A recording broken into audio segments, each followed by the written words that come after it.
Hola, mi nombre es Valentina y el día de hoy vamos a revisar el tema de fiebre tifoidea y fiebre paratifoidea.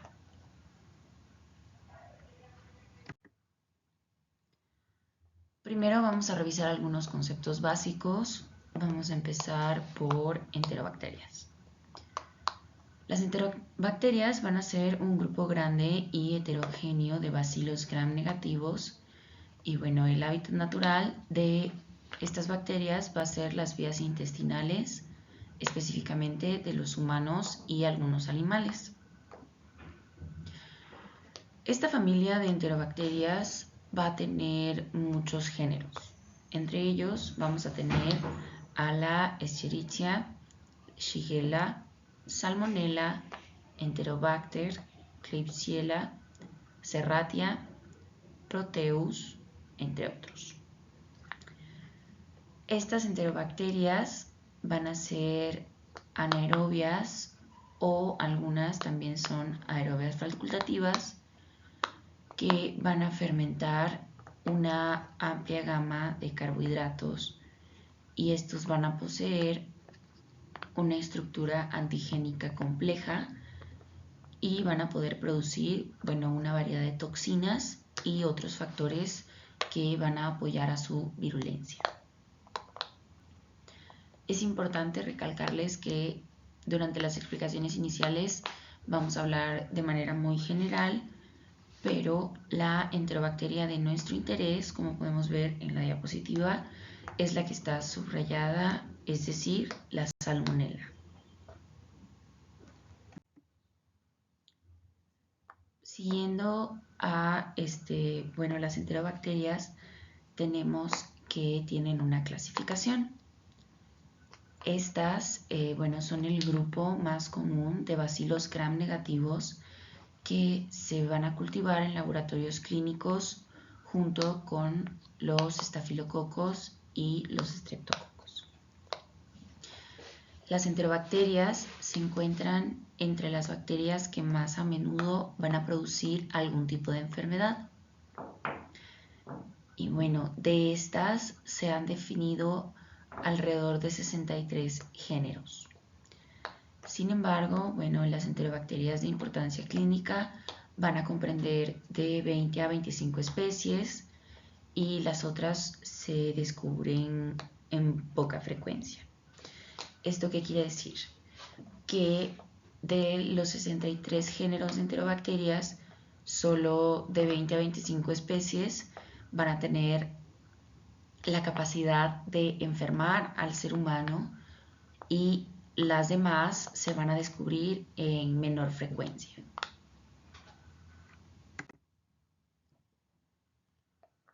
Los miembros de la familia de las enterobacterias van a tener unas características especiales que van a estar presentes en la mayoría de ellos. Las más importantes van a ser que las enterobacterias son bacilos gram negativos, ya sean móviles, es decir, que van a tener flagelos peritricosos o pueden ser no móviles. Estas se van a multiplicar en los medios de peptona o extracto de carne sin necesidad de adherir cloruro de sodio o otros suplementos. Estas van a crecer muy bien en el agar de McConkey, van a proliferar en medios aerobios y anaerobios, para aquellas que son anaerobias facultativas. También estas fermentan en lugar de oxidar la glucosa y a menudo producen gas. Es decir, que son catalasas positivas, oxidasas negativas, a excepción de las plesiomonas. Y esto va a reducir el nitrato a nitrito. Es importante recalcar que las salmonelas y las shigellas van a producir unas colonias similares a la E. coli, pero no van a tener la capacidad de fermentar la lactosa. Más adelante vamos a ver algunas especificidades de la salmonela mientras vayamos avanzando en la exposición.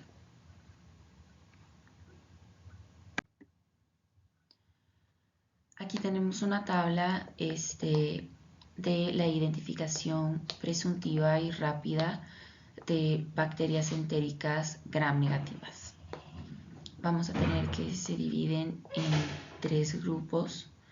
El primero siendo lactosa fermentada rápidamente, el segundo lentamente y el último lactosa no fermentada.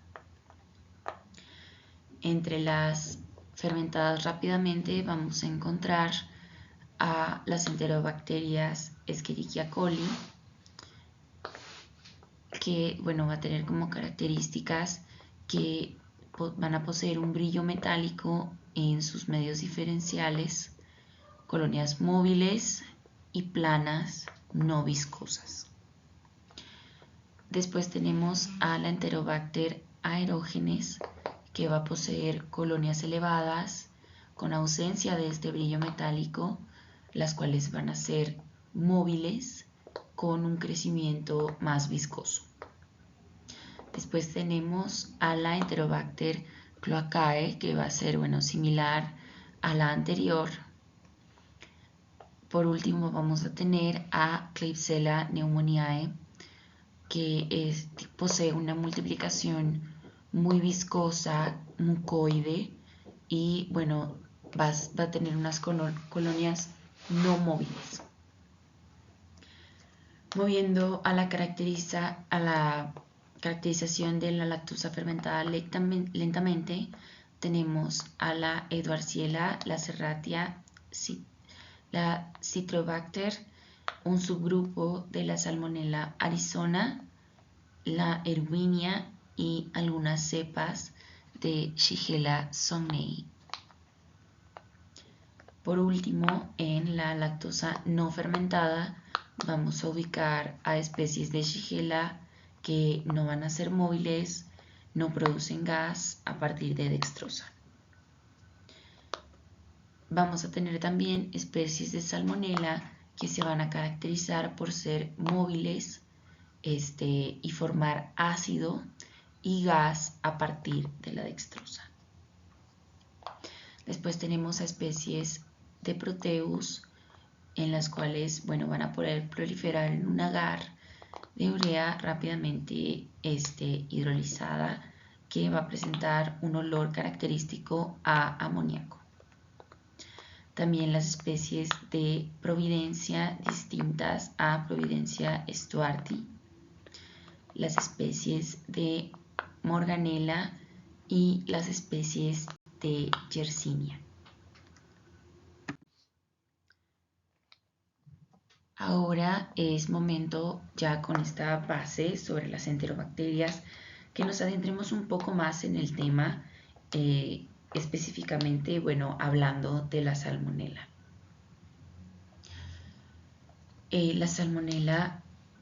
La bacteria de las salmonelas son comensales y patógenas para los seres humanos y algunos animales. Esto va a incluir a mamíferos, reptiles, aves e insectos. Las salmonelas van a causar enfermedades clínicas cuando se adquieren más que todo por la vía oral. Y en el ser humano, como vamos a estar viendo a lo largo de esta exposición, se transmiten comúnmente a través del agua y alimentos contaminados y en algunas ocasiones en productos procedentes de los animales.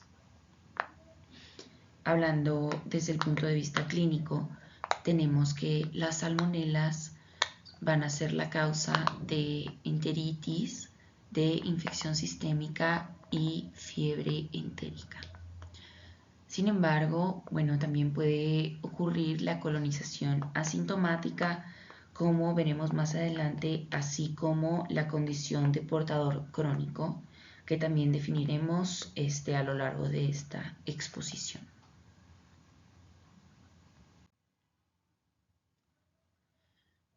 La salmonela, bueno, las salmonelas van a ser unos bacilos móviles de manera característica van a tener la habilidad de fermentar la glucosa y la manosa sin producir gas, pero no van a tener la misma habilidad frente a la lactosa y la sacarosa.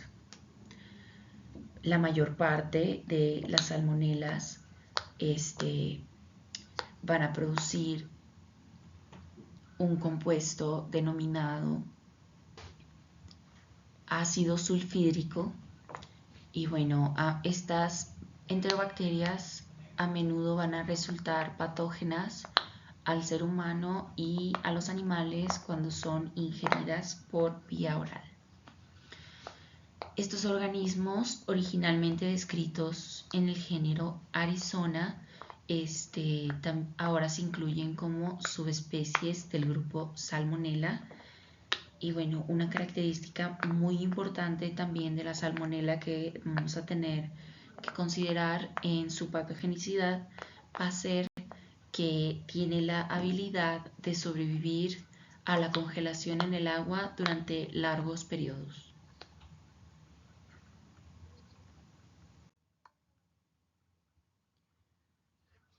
Ahora, para poder adentrarnos un poco más, vamos a ver que las salmonelas van a poder clasificarse por su serotipo.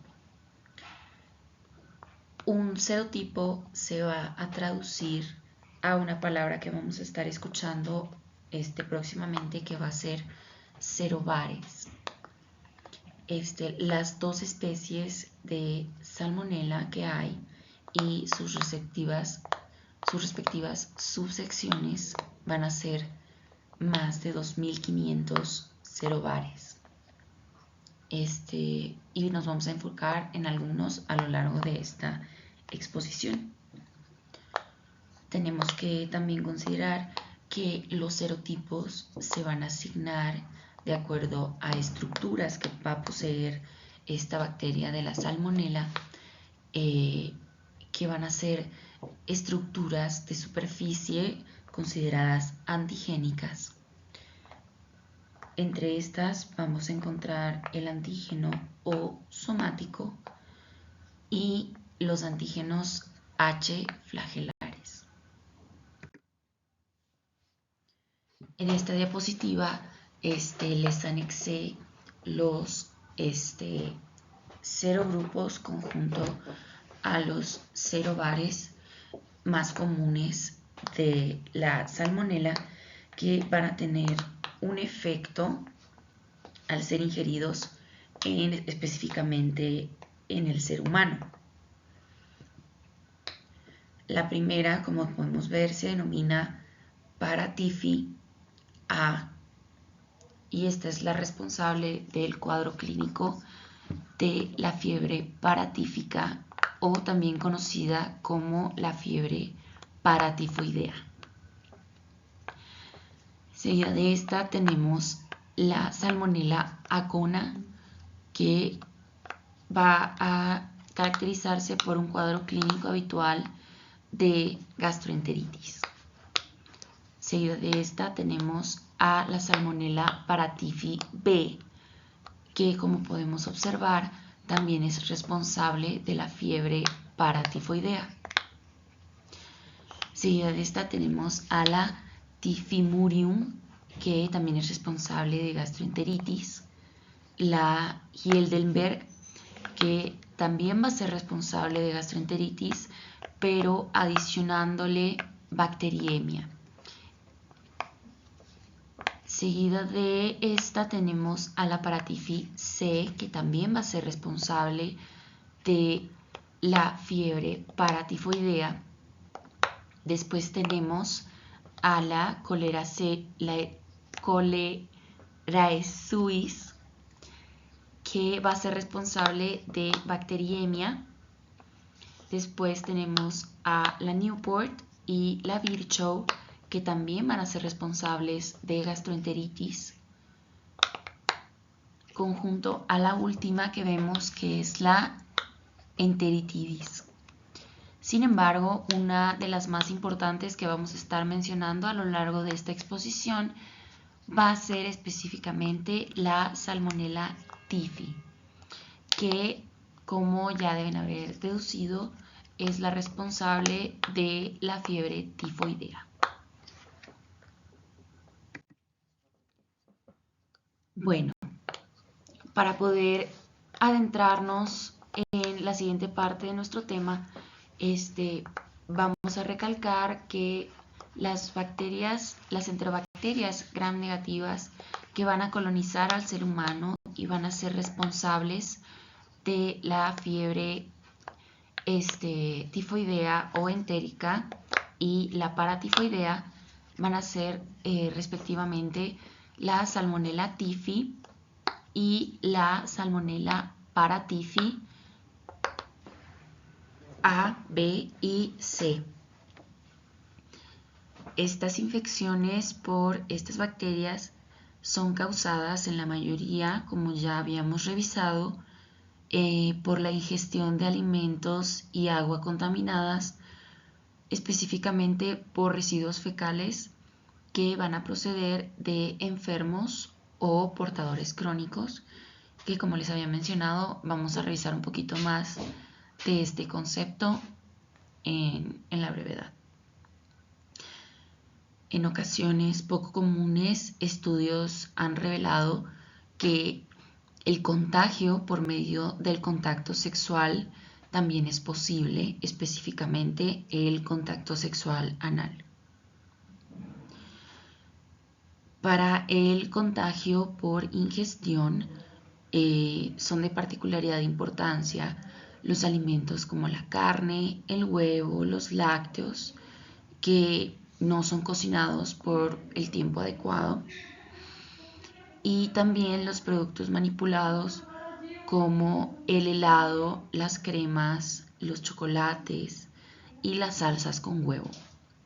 Un ejemplo de estos podemos tener, las carnitas que venden en la calle, o si van a un restaurante y piden ensalada César, el aderezo de esta ensalada contiene huevo crudo.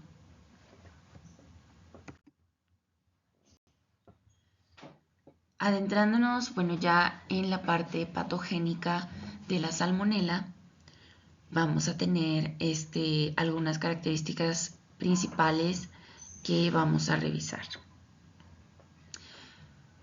Vamos a definir un concepto que vamos a estar usando varias veces, que va a ser el de inóculo. Un inóculo se relaciona con el dato de que para desarrollar una enfermedad sintomática a raíz de la salmonela se necesita una ingestión mínima, en algunas ocasiones, de 10 a la 5 entre 10 a la 9 microorganismos de salmonela. Sin embargo, se han observado excepciones. Por ejemplo, en la Salmonella typhi nada más se necesitan, se ha visto que se necesitan menos de 10 a la 5 microorganismos. Esta concentración de microorganismos en estas medidas es lo que vamos a denominar el inóculo. Lo que nos lleva al siguiente punto, que hace referencia a que, de acuerdo con el tamaño de este inóculo, vamos a tener un riesgo superior a la enfermedad y un menor tiempo en el periodo de incubación. Los factores de riesgo más importantes para la patogenia de esta enfermedad va a ser el uso de antiácidos, las cirugías previas de resecciones gástricas, la edad extrema, que más adelante vamos a ver que no es tan extrema, se denomina a partir de los 50 años de edad, y en esto también vamos a incluir a los lactantes la malnutrición, las neoplasias, padecer de VIH, estar en tratamiento con inmunosupresores, entre otras patologías de base.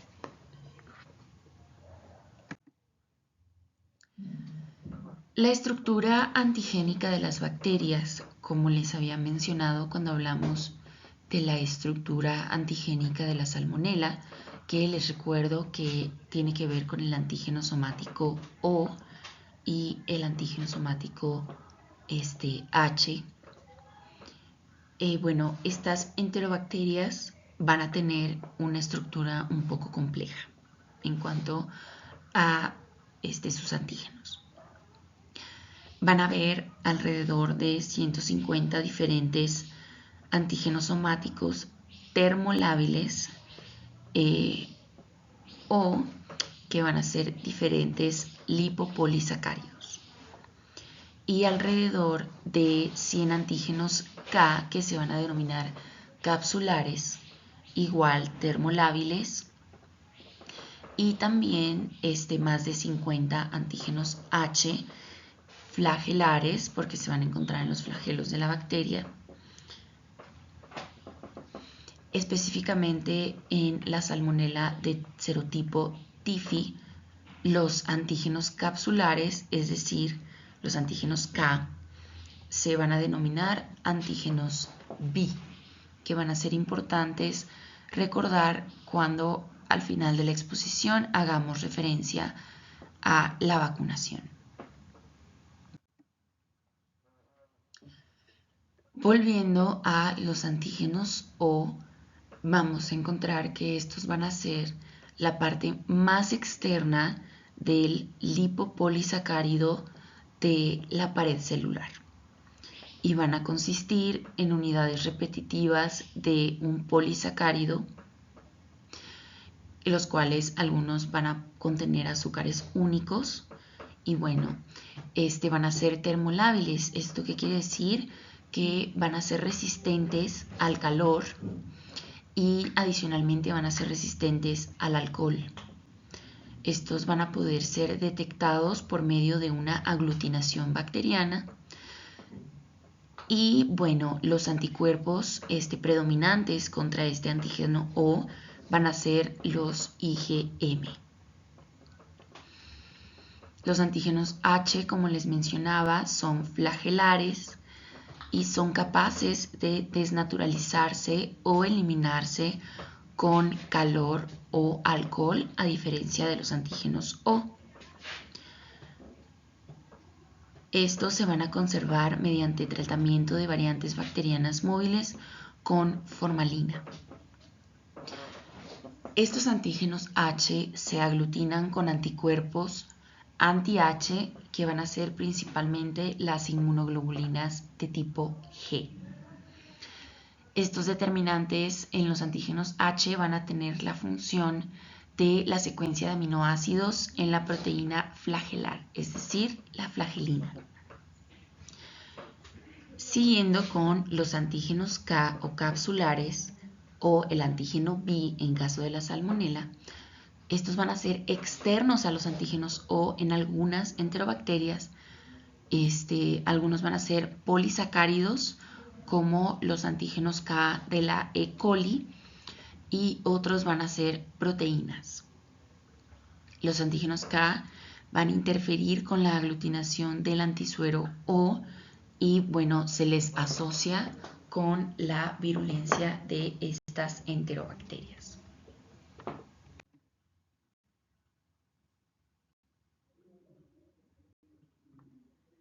En esta imagen podemos observar una visión en conjunto de los antígenos que les acabo de mencionar.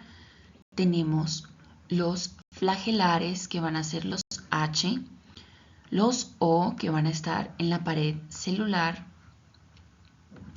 y los K o capsulares, que también se van a encontrar en la pared. Aquí podemos ver el detalle de la pared en donde se va a encontrar el antígeno O.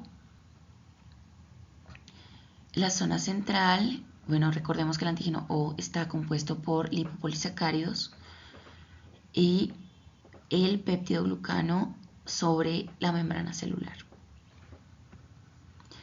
Esta es la estructura específica molecular de la salmonela esquematizada y se muestran, bueno, como ya les había mencionado, los 3 antígenos.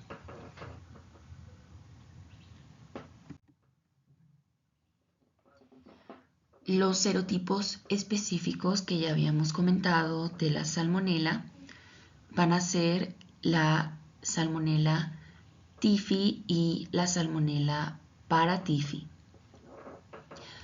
Estas van a estar altamente adaptadas a los seres humanos y no tienen ningún hospedero natural conocido, a diferencia del resto de las salmonelas que, bueno, algunas van a tener la capacidad de colonizar animales. Bueno, debido a esta característica de que las salmonelas están, bueno, presentes únicamente en los humanos, específicamente estas, se puede afirmar que el tipo de infección de estos organismos va a implicar que la adquisición sea por una fuente humana. Como ya habíamos revisado, esta va a ser la fecal. Los serotipos de la salmonela no tifoidea son una de las causas principales de la gastroenteritis en todo el mundo. Como ya les había comentado, la salmonela no tifoidea se puede adquirir de diferentes animales, tanto como del medio ambiente. ¿Esto qué quiere decir? Que, bueno, algunos animales van a tener naturalmente salmonelas en su intestino sin manifestar alguna enfermedad evidente. Entre los animales que se conoce que portan dicha salmonela en su intestino, se encuentran algunos que van a servir para nuestro alimento y que en general van a ser los animales de granja, como algunos que sirven de mascotas. Estos van a ser las aves de corral, como las gallinas, las codornices, entre otras. Bueno, los cerdos, las vacas, los gatos, los perros, los roedores, las tortugas, los loros y otros animales de compañía que son considerados animales exóticos.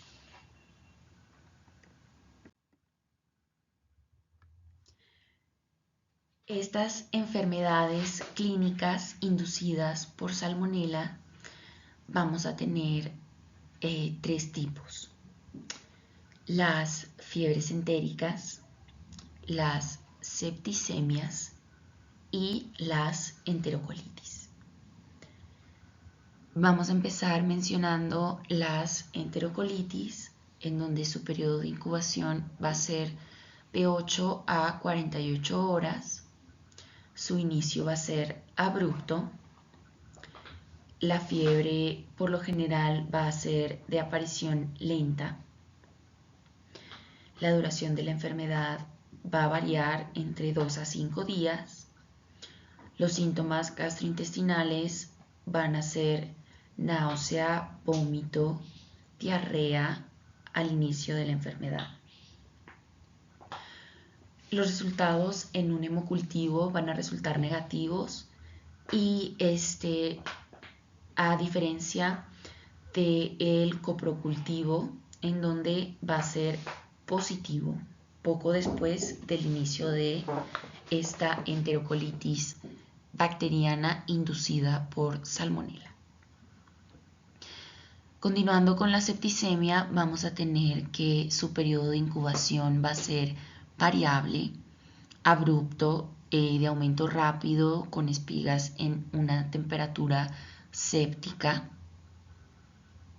La duración de la enfermedad igualmente va a ser variable, por lo general no tiene síntomas gastrointestinales y bueno, los resultados de los exámenes de hemocultivo van a ser positivos durante la fiebre alta y el coprocultivo en contraste va a ser pocas veces positivo. Por último, enfocándonos en las fiebres entéricas, vamos a tener que el periodo de incubación va a ser de 7 a 20 días. Su inicio va a ser insidioso, a diferencia de las otras dos.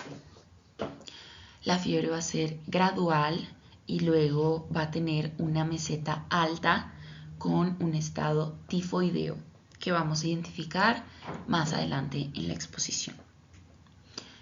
La duración de la enfermedad va a ser de varias semanas y los síntomas gastrointestinales que va a presentar va a ser un estreñimiento inicial y una diarrea sanguinolenta.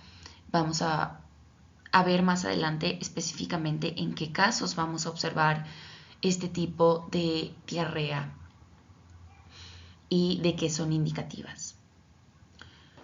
Para los resultados de hemocultivo van a estar positivos durante la primera y la segunda semana de la enfermedad, y para el coprocultivo vamos a tener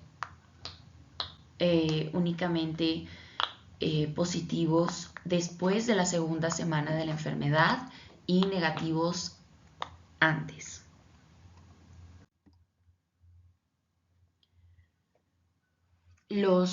La patogenicidad de la salmonela va a estar caracterizada porque estos microbios, tras adherirse a las células M que vamos a encontrar en nuestro intestino, en las placas de Peyer,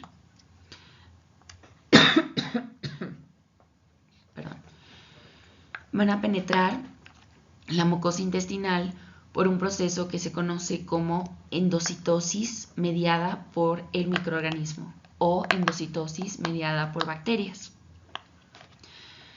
De esta forma, la salmonela, ya sea TIFI o para-TIFI, va a alcanzar los folículos linfoides, donde se va a multiplicar en células mononucleares como los macrófagos.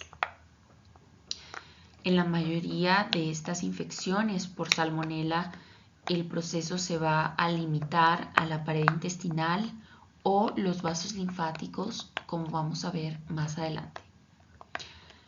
Sin embargo, específicamente la salmonela TIFI tiene la habilidad de progresar hacia los vasos linfáticos mesentéricos y eventualmente llegar al torrente sanguíneo a través del conducto torácico.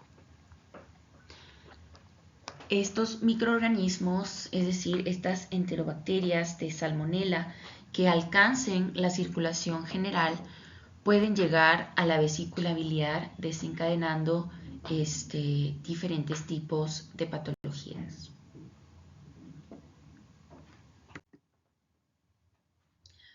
Aquí podemos ver un esquema un poco general sobre el proceso que les acabo de mencionar, en donde vamos a tener que después de la ingestión de la salmonela, de, como les había comentado, agua o alimentos contaminados con esta misma, específicamente de materia fecal de personas enfermas o de portadores crónicos. Esta va a llegar al intestino, específicamente a la célula M epitelial en la placa de Peyer, en donde va a endocitarse por este proceso que les comentaba, que es la mediada por bacterias, para proceder a ser fagocitada por el macrófago, en donde dentro de un momento les voy a explicar por qué esto no tiene el efecto deseado, que bueno, es la eliminación de la bacteria por medio de la fagocitosis. Y bueno, esta bacteria dentro del macrófago va a cumplir su replicación, se va a proliferar dentro del macrófago hasta lisarlo para poder seguir infectando, por así decirlo, otros macrófagos que van a contribuir a su proliferación en otras partes del cuerpo. Esta infección por salmonela tenemos que recordar que nos va a llevar a la fiebre entérica, la diseminación de la bacteria hacia los nodos linfáticos, el hígado y el vaso.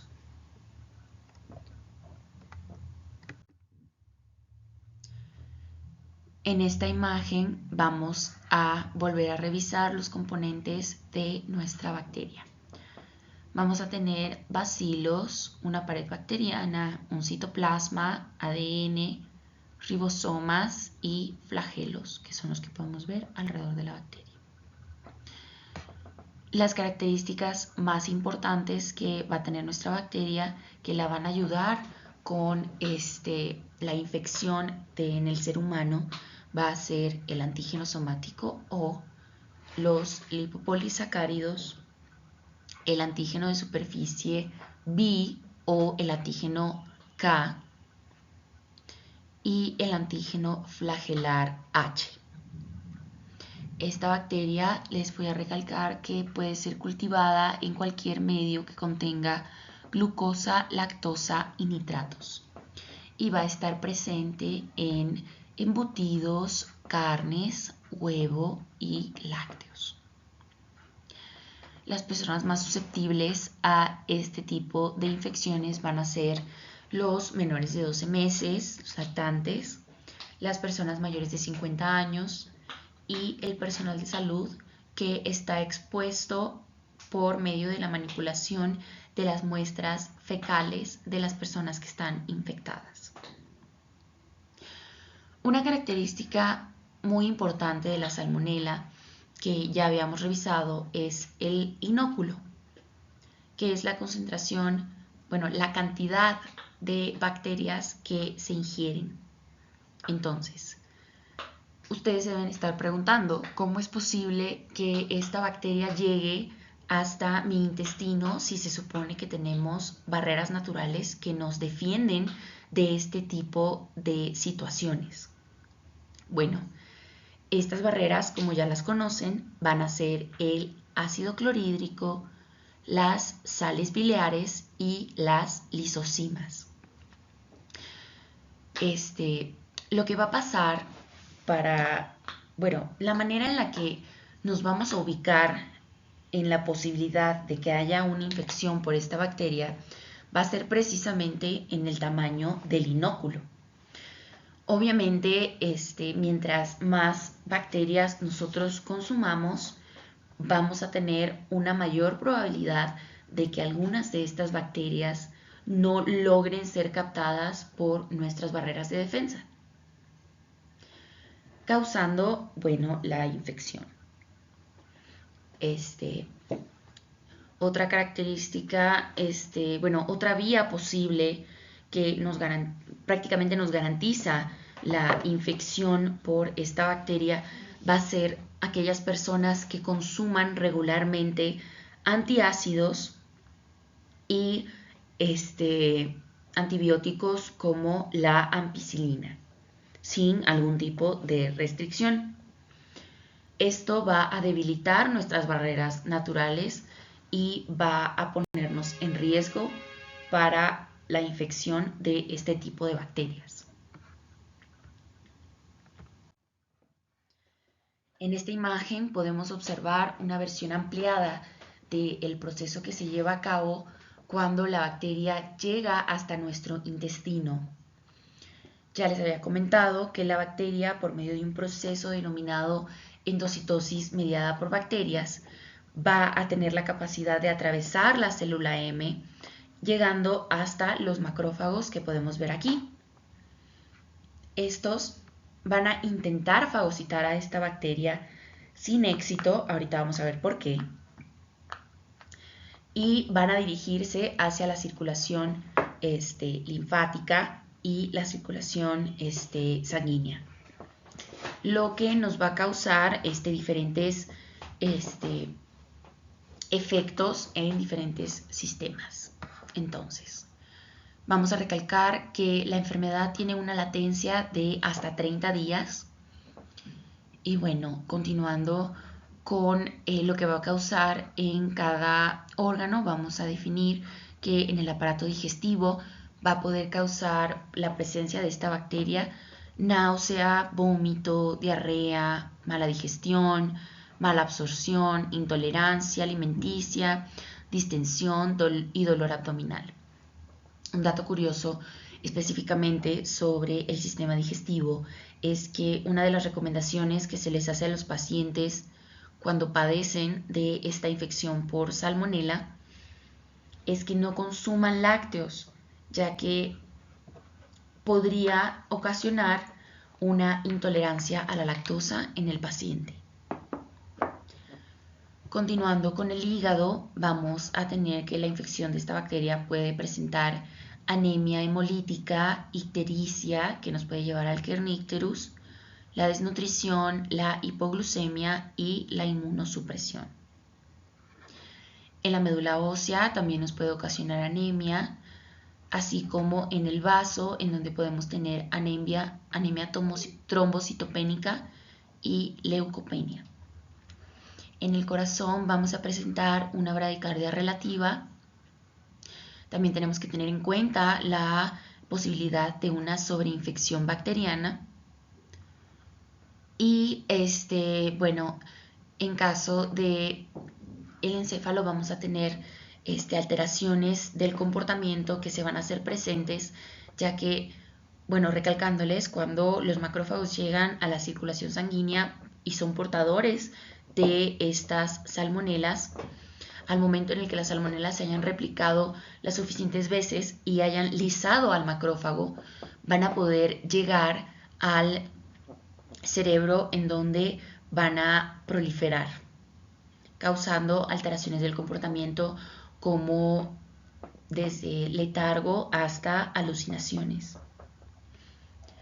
Ahora sí, de acuerdo con el tipo de excreciones, cuando tenemos una excreción fecal con sangre, esto puede ser indicativo de una perforación o una hemorragia digestiva, que más adelante vamos a ver que tiene que ver con el punto de ingreso de la bacteria en el intestino.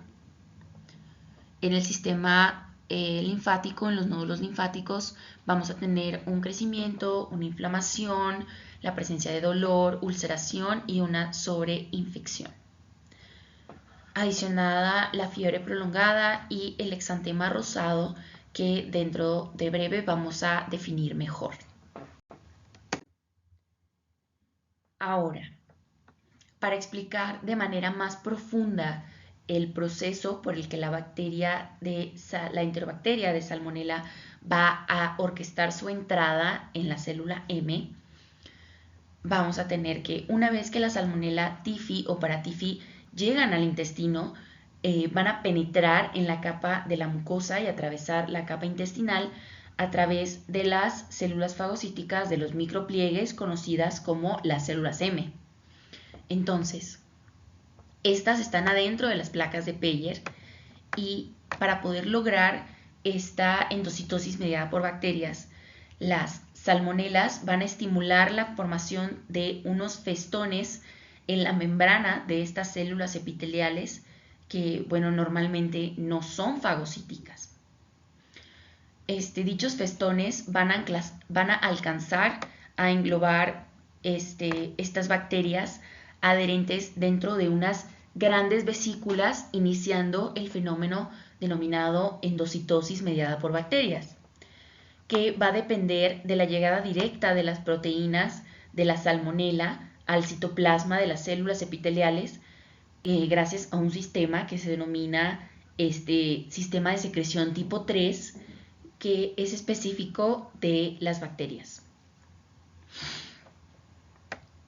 Estas proteínas de secreción de tipo 3 son las que van a mediar las alteraciones del citoesquelético de la célula M de actina, que son indispensables para la captación de la salmonela en la célula, que es este proceso que podemos ver.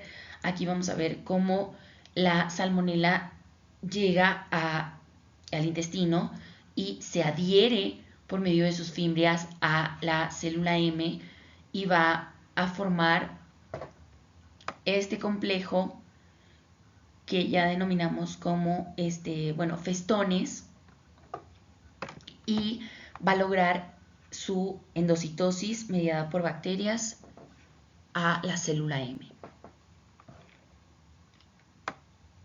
Ahora, después de haber cruzado la capa epitelial del intestino delgado, los macrófagos van a intentar fagocitar a la Salmonella typhi y la Salmonella paratyphi, que son las responsables, vamos a recalcar, de la fiebre tifoidea y paratifoidea.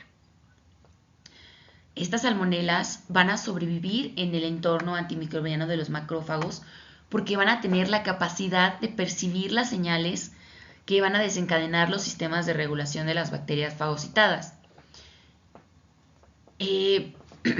Por ejemplo, una de las características del sistema de regulación de mejor identificado van a ser las FOP y las FOQ, que van a desencadenar la alteración de la membrana externa para aumentar la síntesis de transporte de diferentes proteínas de la membrana, tanto de lipopolisacáridos como glicerofosfolípidos, de forma que la superficie de nuestra bacteria Salmonella va a estar alterada y va a poder tolerar la acción microbicida y alterar potencialmente la señalización de la célula hospedera. ¿Esto qué quiere decir? Que no obstante que la salmonela va a sobrevivir dentro del macrófago, va a hacerle pensar al macrófago que fue eliminada. Además, las salmonelas van a codificar un segundo sistema de secreción de tipo 3 que, de forma directa va a suministrar proteínas bacterianas a través de las membranas de los fagosomas hacia el citoplasma de los macrófagos, en donde este sistema de secreción va a ser el responsable para remodelar las vacuolas que van a contener a la salmonela, y esto va a favorecer su supervivencia y su replicación bacteriana. Una vez fagocitadas, las salmonelas tifoideas se van a diseminar por todo el organismo dentro de los macrófagos a través del sistema linfático, colonizando tejidos reticuloendoteliales como los que ya les había mencionado, como el hígado, el vaso, los ganglios linfáticos y la médula ósea.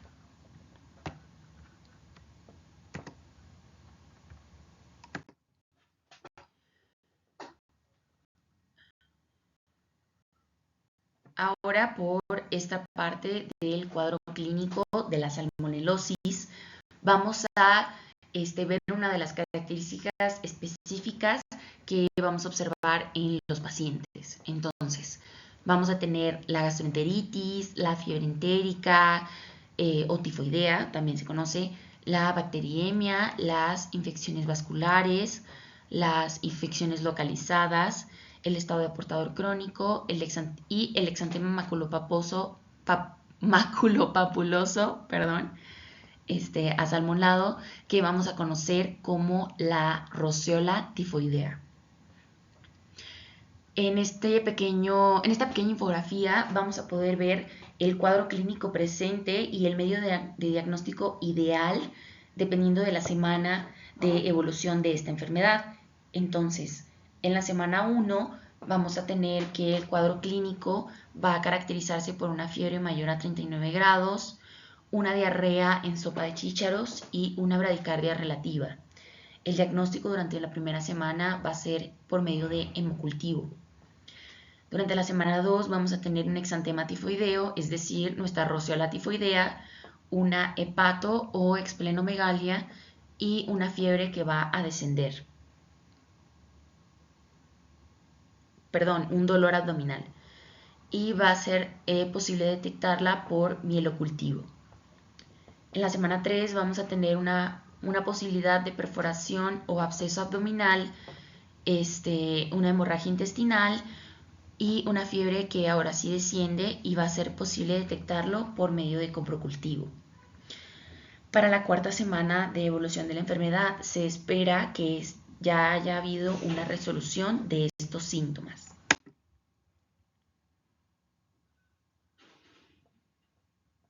Ahora, de acuerdo a la roceola tifoidea, vamos a definirla como una erupción maculopapular eritematosa con lesiones de 2 a 4 milímetros de diámetro que se van a blanquear con la presión y aparecen en grupos de 10 elementos.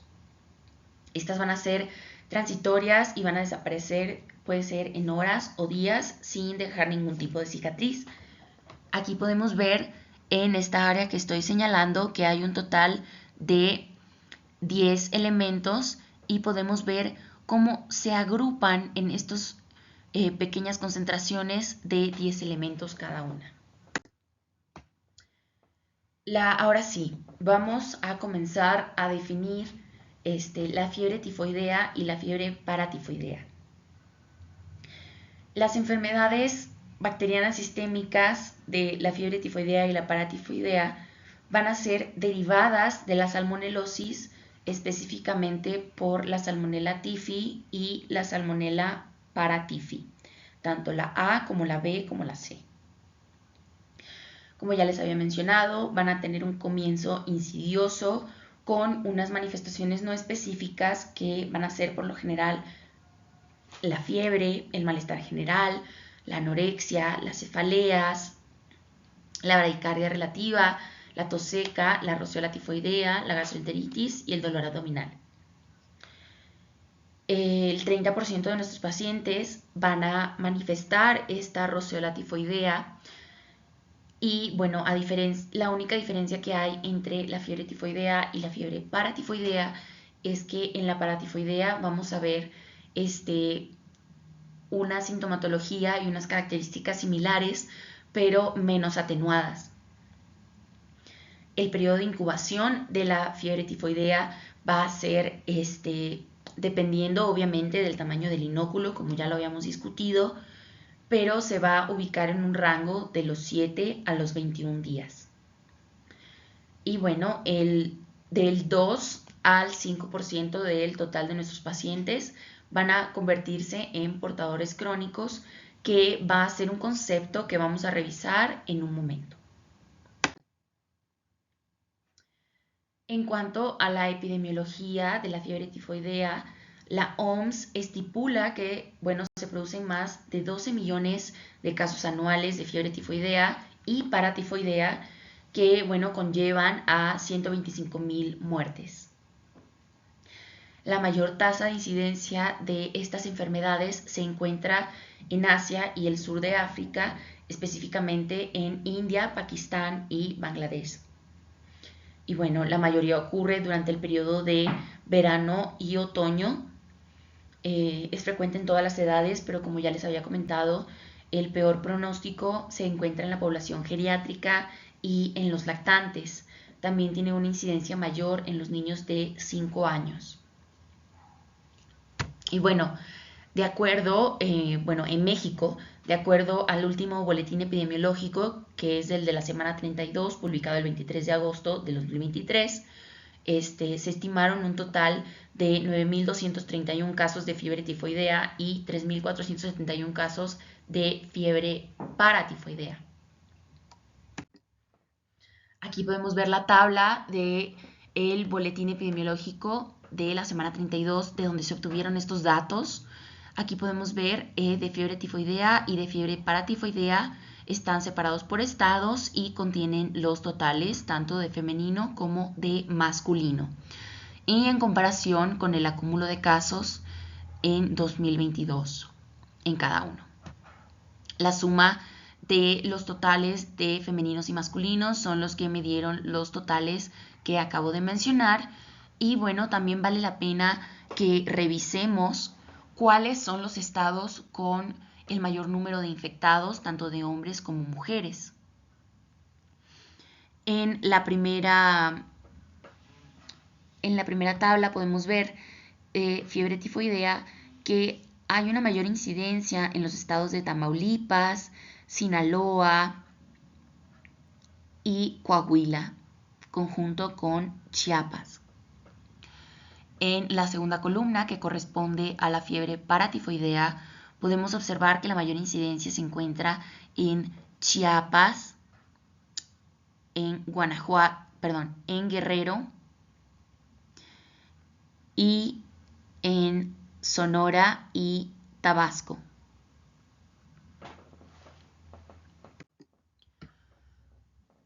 Continuando, ahora vamos a discutir sobre la detección de la Salmonella Typhi y Paratyphi. Como ya les había comentado, existe la posibilidad de la detección por hemocultivo a partir de en las primeras 2 semanas de la infección, y la posibilidad del coprocultivo se restringe después de la segunda semana de curso de la enfermedad. También hay otras alternativas como el cultivo del líquido duodenal y el cultivo de médula ósea. En estas imágenes, les puse una microscopía electrónica de barrido en donde podemos ver a la salmonela y a sus flagelos y fimbrias. Y aquí podemos observarla mucho mejor en una microscopía. Aquí podemos ver sus flagelos.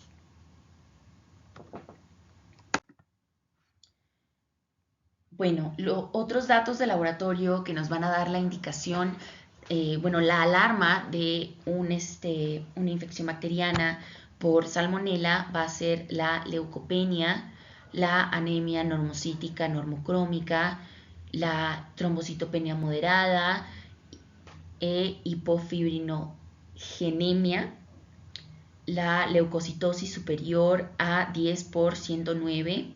Esta va a indicar específicamente la posibilidad de una perforación intestinal, una hemorragia o una complicación metastásica piógena. El diagnóstico definitivo evidentemente se va a establecer por la detección del microorganismo en cualquier muestra procedente del paciente, usualmente como los ya mencionados hemocultivos o coprocultivos. Y también vale la pena, mencionar que en raras ocasiones se considera la toma de otras muestras como la de médula ósea, que específicamente ofrece una gran sensibilidad con respecto a la salmonela. Aquí anexé la definición que maneja el IMSS sobre la fiebre tifoidea, que lo definen como una enfermedad infecciosa intestinal producida por el microbio que se caracteriza por la ulceración de los intestinos, fiebres altas y prolongadas, diarrea, erupción cutánea, y que es provocada comúnmente por la Salmonella Typhi. Los síntomas incluyen una fiebre, indisposición general y un dolor abdominal. La fiebre es mayor a los 39.5 grados y la diarrea es profusa. Algunas personas pueden presentar manchas rosas, que les recuerdo que va a ser nuestra roceola tifoidea. Y otros síntomas que ellos mencionan son las heces con sangre, los escalofríos, la agitación, la confusión, el delirio, las alucinaciones, la dificultad para prestar atención, el sangrado nasal, la fatiga intensa y la lentitud, el letargo y la sensación de debilidad. También anexan estas características, esta división de caso probable y caso confirmado. En caso probable mencionan a todas las personas que presenten una cefalea intensa, una fiebre continua en agujas de dominio vespertino, malestar general o uno más de los siguientes síntomas, que son el estreñimiento, la diarrea, los escalofríos y la anorexia. En contraste, en caso confirmado, mencionan que es todo caso probable en el que se logre aislar la Salmonella Typhi en sangre en la primera y la segunda semana, y después de la primera y la segunda semana por medio de un urocultivo o un coprocultivo. Esto, como les mencionaba, es proveniente de la vigilancia epidemiológica convencional de casos nuevos de enfermedad.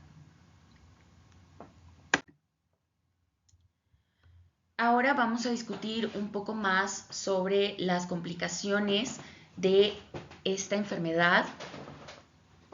Específicamente, bueno, se van a dividir en toxemias, lesiones intestinales, enfermedad prolongada y crecimiento y persistencia de la salmonela. Dentro de la toxemia vamos a tener la miocarditis, la hiperpirexia, la disfunción hepática o de médula ósea. Dentro de las lesiones intestinales vamos a tener la perforación y la hemorragia. Y bueno, dentro de la enfermedad prolongada vamos a tener la parotiditis, las úlceras de decúbito y las neumonías. Continuando con el crecimiento y la persistencia de la salmonela, vamos a tener la recaída, las infecciones localizadas como la meningitis, la endocarditis, la osteomielitis o la artritis. Y por último, el estado de portador crónico. También, bueno, les menciono que la aparición de estas complicaciones dependen del estado del paciente, tanto su inmunosupresión como si hubo o no la terapia previa con antiácidos o recordemos que también antibióticos o algún tipo de vacunación. También depende de la virulencia y del inóculo de la cepa infectante de salmonela y bueno, de la adecuación al tratamiento antibiótico que se le haya proporcionado al paciente.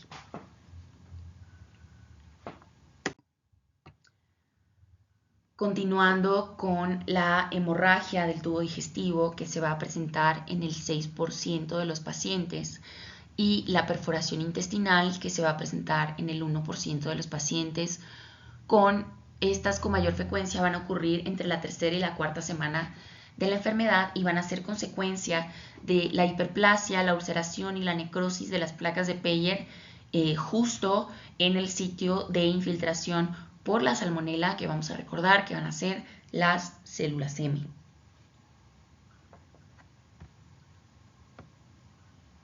Aquí podemos ver en la imagen cómo se observa la perforación intestinal mediada por salmonela. Esta perforación intestinal, como les mencionaba, va a estar causada por la hiperplasia, la ulceración y la necrosis de las placas de Peyer, específicamente de las células M, que van a ser las que permitieron la entrada, van a ser las que fueron forzadas a permitir la entrada de la salmonela al medio. Siguiendo con la bacteriemia y las infecciones vasculares, vamos a tener que esta enfermedad puede inducir un cuadro de fiebre y una bacteriemia mantenida sin las manifestaciones comunes de enterocolitis o de fiebre tifoidea. Y esta bacteriemia en específico va a ser más común en los pacientes inmunodeprimidos. Por ejemplo, los pacientes que cursan con un ciclo de quimioterapia, los pacientes con VIH, con leucemia, entre otros. La salmonela también hay que tener muy presente que presenta un tropismo especial por el sistema vascular, por lo que en casos en donde se presente la bacteriemia vamos a tener la posibilidad de una infección tanto de aorta como de grandes vasos, de placas ateromatosas o incluso la presencia de un aneurisma.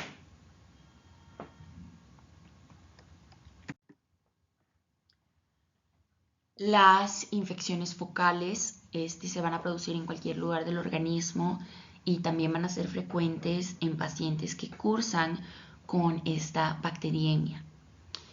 La más común en los recién nacidos y lamentablemente con una mortalidad elevada va a ser la meningitis causada por salmonela.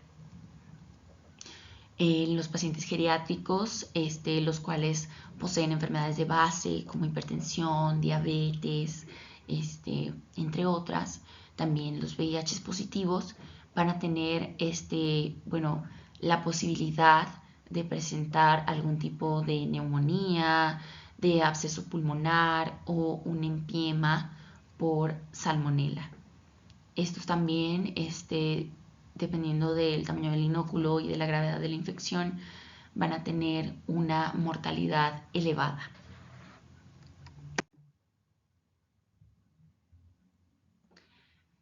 El estado de portador crónico también va a tener una gran importancia en esta enfermedad, ya que, bueno, lo vamos a definir como la presencia de estos microorganismos en los exámenes de urocultivo o coprocultivo un año después de haber sido detectados inicialmente.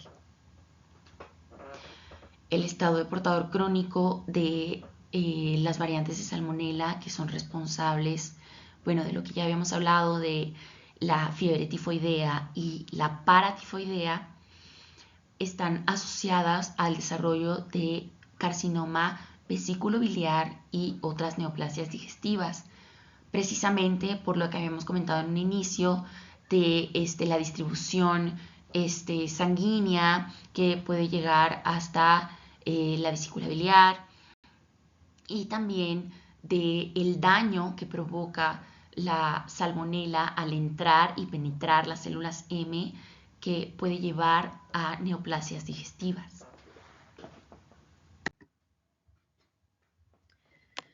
El tratamiento específico para la salmonela de tipo tifoideo, bueno, vamos a tener que considerar dos aspectos muy importantes. La necesidad de antibióticos y la selección del antibiótico adecuado. En los casos no complicados no se indica el uso de antibiótico. Sin embargo, bueno, contamos con unas características específicas que nos indican en qué casos sí está indicado dicho antibiótico. El primero de estos casos va a ser en recién nacidos y personas mayores a 50 años debido al riesgo de bacteriemia y meningitis en los recién nacidos y arteritis en los mayores de 50 años. También con pacientes con neoplasias linfoproliferativas y los pacientes inmunodeprimidos se recomienda el uso de los antibióticos. También en personas con cardiopatías valvulares, ya que, bueno, recordemos que la salmonela tiene un trofismo por el sistema vascular. También los enfermos portadores de material protésico, especialmente de vasculares, óseos o articulares, también van a necesitar el uso de antibióticos. Y por último, los pacientes con hemoglobinopatías u otras formas de hemólisis crónicas. Específicamente, las fluoroquinolonas van a ser los fármacos con una mayor eficiencia para estos tipos de salmonela. Aquí podemos ver una tabla de las indicaciones de los fármacos que vamos a usar y las dosis y la vía de administración conjunto a la duración en días del tratamiento. Primero vamos a tener el tratamiento empírico, que se va a basar en ceftriaxona y acitromicina. La primera con 2 gramos día vía intravenosa de 10 a 14 días y la segunda con 1 gramo día vía oral. Después tenemos el tratamiento sensible, que va a dividirse en tratamiento óptimo y tratamiento alternativo. El óptimo se va a basar en ciprofloxacina y acitromicina, la ciprofloxacina de 500 miligramos cada 12 horas vía oral o de 400 miligramos cada 12 horas vía intravenoso de 5 a 7 días. La acitromicina, igual que el tratamiento empírico, va a ser 1 gramo día vía oral por 5 días. En el tratamiento alternativo vamos a tener la amoxicilina, 1 gramo cada 8 horas vía oral o 2 gramos cada 6 horas vía intravenoso, por una duración de 14 días. El cloranfenicol de 25 miligramos kilogramo cada 8 horas vía oral o intravenosa de 14 a 21 días. Y el trimethoprim con sulfametoxazol de 160 a 800 miligramos cada 12 horas vía oral, también por 7 a 14 días. Por último, en esta pequeña tablita vamos a tener a las multiresistentes sensibles a quinolonas, en donde vamos a usar como tratamiento óptimo la ceftriaxona y la acitromicina, al igual que en el tratamiento empírico. Y en el tratamiento alternativo vamos a realizar con ciprofloxacina de 500 miligramos cada 12 horas o de 400 miligramos cada 12 horas vía intravenosa por 5 a 14 días. En las resistentes a quinolonas vamos a tener también el tratamiento óptimo de ceftriaxona y acetomicina. Y en las resistentes a ceftriaxona vamos a tener el tratamiento óptimo con meropemed, 1 gramo cada 8 horas vía intravenosa de 10 a 14 días y al igual que la acitromicina como en las anteriores. El tratamiento óptimo de erradicación del portador, que va a ser cuando tenemos un paciente portador crónico, va a ser con ciprofloxacina y amoxicilina. La ciprofloxacina de 500 a 750 miligramos cada 12 horas vía oral y 28 días. Y la amoxicilina va a ser 2 gramos cada 8 horas vía oral de 28 a 42 días. Moviendo a la prevención, vamos a tener que los pacientes que eliminan la salmonela en sus heces deben tener precauciones con el contacto con alimentos y extremar el lavado de manos con agua y jabón después de acudir al lavado. También hay que recalcar la correcta manipulación de los alimentos y su refrigeración adecuada, tanto como el control del abastecimiento de aguas para el consumo de las personas. En áreas endémicas se les recomienda a los viajeros, tanto médicos como pacientes, no ingerir bebidas o alimentos no controlados o sospechosos. También se les recomienda la vacunación frente a la Salmonella typhi, que posee una eficacia del 50% al 70% y está indicado a viajeros que acudan a zonas endémicas de la Salmonella typhi, que vamos a recordar que son India, Pakistán y Bangladesh.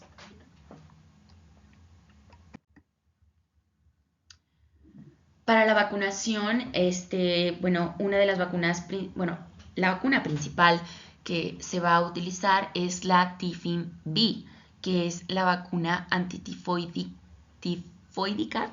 capsular de polisacárido B, que si nos recordamos un poquito más atrás de lo que vimos, el polisacárido B va a ser el antígeno K, es decir, el antígeno capsular de la Salmonella typhi y la Salmonella paratifoidea.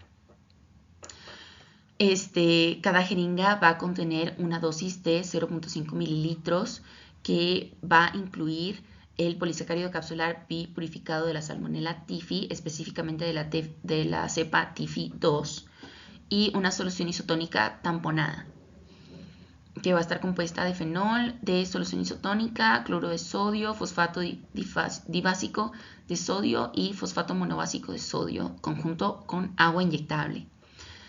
La forma farmacéutica es de una solución, está indicada para la prevención contra la fiebre tifoidea en adultos y niños mayores de 2 años de edad, particularmente en los viajeros que se dirigen a zonas de endemia, los emigrantes y el personal de sanidad conjunto a la milicia.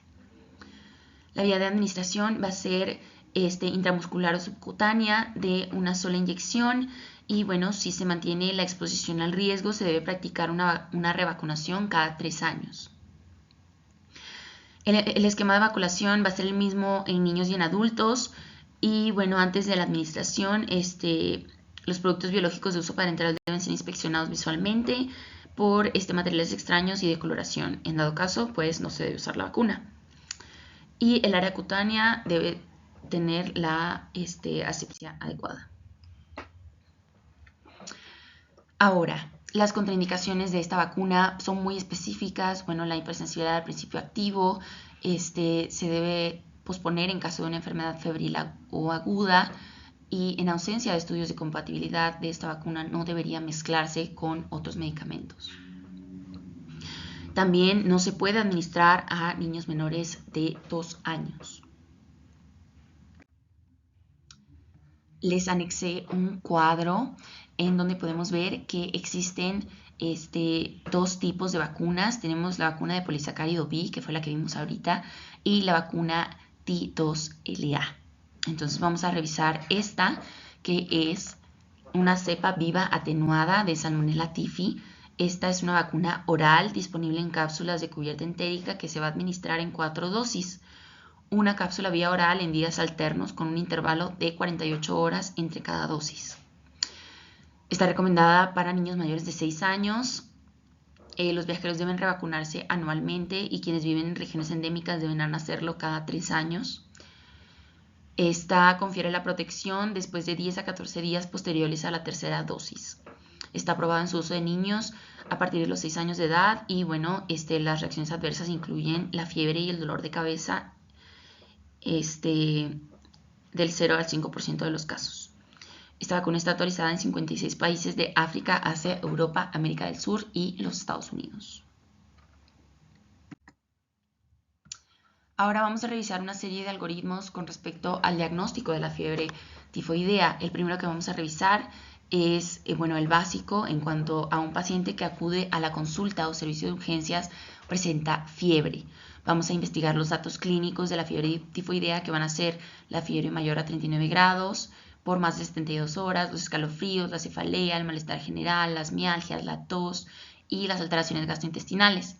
Si existe una sospecha clínica de fiebre tifoidea, vamos a solicitar estudios de laboratorio, incluyendo reacciones febriles. Estos van a ser los estudios van a ser la biometría hemática, la química sanguínea, la prueba de Widal a partir de la segunda semana de la enfermedad. Y si no, pues tenemos que buscar otras entidades nosológicas que causen fiebre. Continuando, si las reacciones febriles son negativas, debemos buscar otras entidades que causen la fiebre, continuar con la vigilancia y el seguimiento y valorar la persistencia de la fiebre. Si no persiste, se le da el alta. Si sí persiste, volvemos al esquema, en donde si las reacciones febriles son positivas, vamos a evaluar si presenta datos de alarma. Si presenta datos de alarma, se continúa a la hospitalización y la valoración integral, al igual que si persiste la fiebre. Si no presenta datos de alarma, vamos a dar tratamiento farmacológico ambulatorio, que fue el que ya habíamos visto, una vigilancia y cita al quinto día del tratamiento, y si hay mejora, se da la vigilancia y seguimiento por la consulta hasta el término del tratamiento, se realiza un coprocultivo y si resulta negativo, se le da de alta. Si resulta positivo, nos vamos a dirigir a otro flujograma. Entonces, en dado caso de que el paciente presente fiebre tifoidea con complicaciones, el tratamiento específico de las complicaciones según la gravedad es el nivel de atención básico. Y si no presenta complicaciones, de todas formas vamos a confirmar el diagnóstico de fiebre tifoidea por los estudios de laboratorio que ya hemos mencionado varias veces. Después solicitaremos unos hemocultivos y continuaremos con la vigilancia y el seguimiento en el hospital, con el control de la fiebre. Si el hemocultivo resulta negativo, se busca otras alternativas a la enfermedad que está causando la fiebre, y si resulta positivo se da tratamiento farmacológico, continuando con la vigilancia y el seguimiento de los datos de alarma y las complicaciones. Si el paciente es menor a 16 años y presenta complicaciones graves, se refiere a un tercer nivel. Las complicaciones graves van a incluir las alteraciones neurológicas de las que les había hablado, la perforación intestinal, el sangrado de tubo digestivo, entre otras. Si el paciente es mayor a 16 años y presenta alteraciones neurológicas, vamos a referirlo al tercer nivel. Si ambas respuestas son negativas, independientemente de que sean mayores o menores de 16 años, se continúa con la vigilancia y el seguimiento del tratamiento específico para las complicaciones. Si la fiebre persiste después de 7 días de tratamiento, se va a referir a un tercer nivel. Si no persiste, se completa el tratamiento farmacológico y se realizan los coprocultivos de control. Ahora, en dado caso de que tengamos un portador crónico de Salmonella typhi, vamos a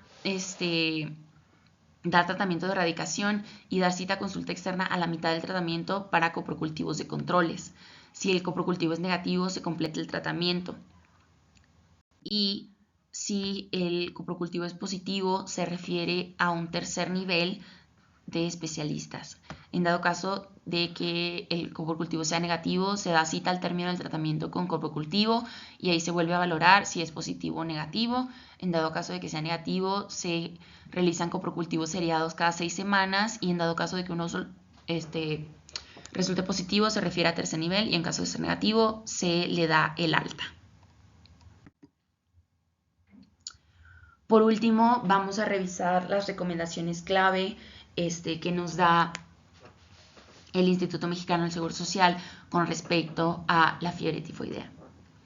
La primera va a ser desinfectar el agua que se utiliza para beber y preparar los alimentos mediante un proceso de ebullición, adicionando productos químicos o desinfectantes que contengan plata o cloro. También cubrir de manera apropiada donde se almacena el agua. Es recomendable que se cuente con un sistema de control y tratamiento del agua que proporciona a los consumidores.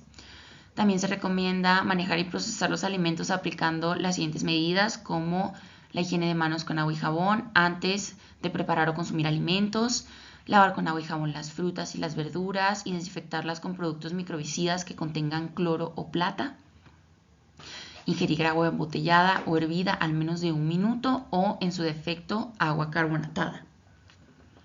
También es recomendable ingerir alimentos que estén cocidos y calientes y evitar la ingesta de alimentos crudos como los mariscos, las bebidas con cubos de hielo, ya que no tenemos manera de saber si esta agua es potable, y también alimentos que se adquieren en la vía pública.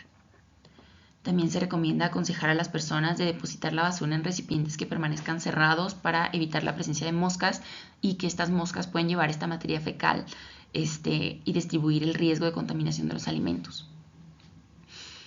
Aconsejar a los familiares y tutores de pacientes con esta fiebre que sigan las siguientes medidas, que van a ser la higiene de manos, la disposición de excretas y sanitarios o letrinas y evitar el uso compartido de utensilios y alimentos.